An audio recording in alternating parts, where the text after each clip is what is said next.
way to hike Mount Lafayette. We got Connor and Will, and we're first gonna camp right at the base, easy on the joyride in the back, Will. You really haven't stopped.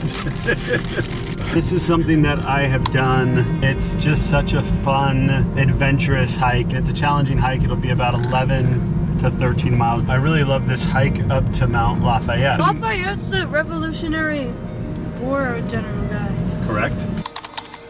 So we got into this place and all of a sudden we heard a couple of fiddles and a bagpipe warming up, and we have this amazing little local band. A great start to the trip. We got about an hour and a half drive, and we are going to camp. It'll be like 10 degrees, wake up at 4 a.m., and then we go to summit Mount Lafayette. We're also tying this into the 12 pursuits. And January is the month of perspective. It's really about setting the tone for the year. We grew up in a family of New Year's resolutions. I think it's something that I really believe in and I really love, but it feels also so unrealistic that you're gonna hit the ground running January 1 and you're gonna know everything that you wanna do for the year. There's a reason why there's a quitter's day. I think it's 14 days in. More than 80% of people will have already abandoned their New Year's resolutions. People then start to believe, I'm just a quitter, I'm a failure, I can't keep my New Year's goals. When in reality, it's a systemic challenge, it's a process challenge. And what I love about the 12 pursuits, it's really about doing the small things consistently well. And it really starts with zooming out and saying, what's working well, what's not working well, and then being intentional. This is a perfect example. This little micro mini tradition that started in our family of going and hiking the White Mountains when the kids turned 14. It started because I want to get a little bit more time with my sons. How do I do that in an environment where they're not on their phones, it's just one-on-one?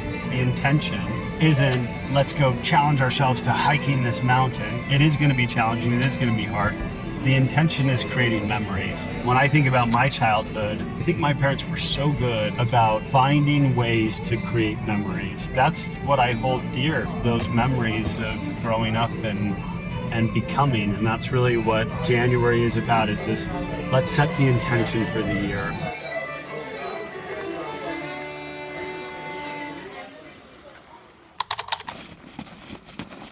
Like I'm running out of... We made it to base camp. We are getting the tent set up.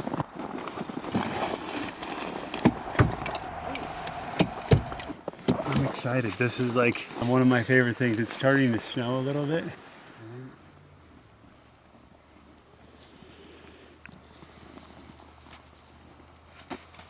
Let's go get our sleeping bags rolled out. So we need to start getting to bed now because I'm gonna wake you up at 4 a.m. You ready? Uh-huh. All right, let's do it. We'll be able to catch up on sleep in the month of February, during the month of sleep. Right now it's about adventure and getting a new perspective at the top of the summit. What do you think? Yeah, perspective is good. As Will said, yeah, words of wisdom. You gotta see things from a different angle. That's the only way to change your perspective. Mm-hmm.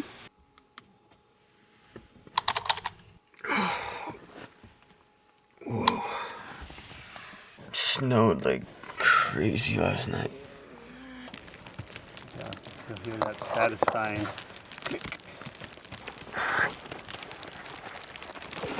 The nice thing is I can't feel the metal digging into my fingers. We're starting our climb up to Mount Lafayette. We're excited to get going. Will, how you feeling? Good.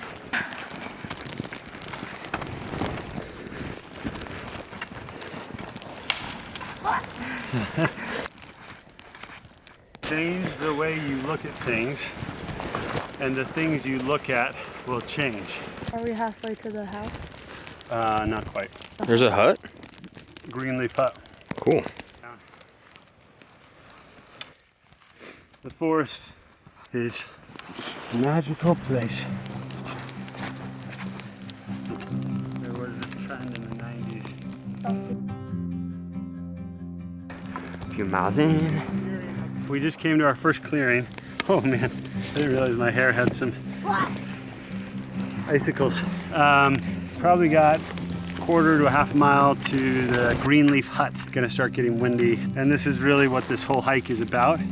is you get so many different experiences depending on where you are. Through there, beautiful cloud cover, you can only see this much in front of you. When it's dark, then it starts to lighten up. You can see a little bit farther in front of you. Now, we can see a lot farther in front of us, and it gets a lot colder. So Will just said, what did you say? You said this is your favorite hike you've ever been on? Yeah. And we've got some good sledding. All right, you just killed a moose. 1v1 versus ice.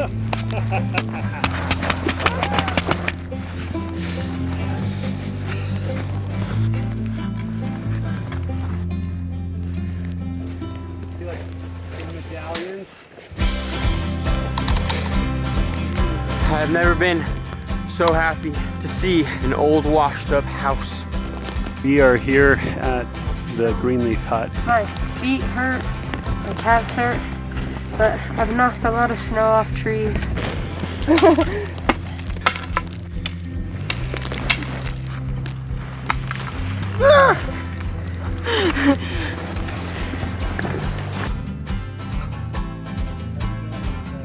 Cool.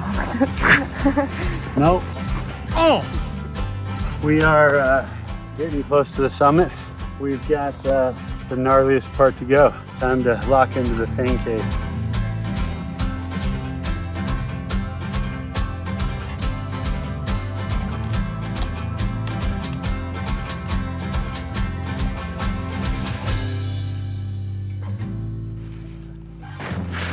We just made it to the top of Mount Lafayette. Good hike. Will, how you feeling? Oh. With the wind chill, it's probably 5 degrees right here, maybe a little less. Can't see anything. Visibility 0. Now we get to come down.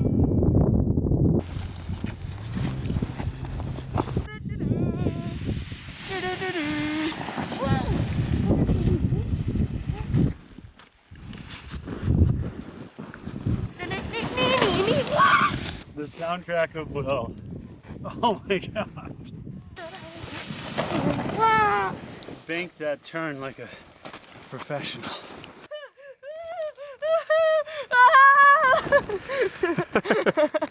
We made it! Victory! Will sled down Mountain. probably 3/4 of the way. Amazing memories. Neck traps are gonna be sore for days, and we gotta drive home. We are a few minutes away from arriving at home. I think Will might be asleep. It was a long voyage, 6 hours. I'm just feeling really, really grateful for the memories and for the trip. We kind of crammed a lot in like a 30-hour period. How lucky are we that we get to do these kinds of things? Probably read 200 personal development books in my life. I've tried lots of different systems. 5 a.m. club. I think at one point I tried a 4 a.m. club. I've tried multiple different journals and calendar systems. And in the end, what I realize is there is no perfect system. There's no magic pill. There's no simple solution. What there is a process, and we're all just in the process of becoming. And my hope and goal with the 12 Pursuits is that people will find an acceptance of just trying to get a little better every day, every week, and to do it together, to do it in a community setting. We're all just a work in progress. And maybe that is the magic pill, is that we just have to keep showing up every day. You know, we don't give up. The only failure is to stop trying. Try and make my life something of value to the people that I love and care the most about, but also to those that I don't know, my future friends, as I like to call them. I feel completely grateful to be in a position where we get to take something that means so much to us and share it with the Rhone community, and my hope is that it's something that ripples beyond that. Whether or not it helps us sell one more piece of clothing is really less important to me. It's more important that we get to help people improve their lives and change their lives, and I'm really grateful for that opportunity.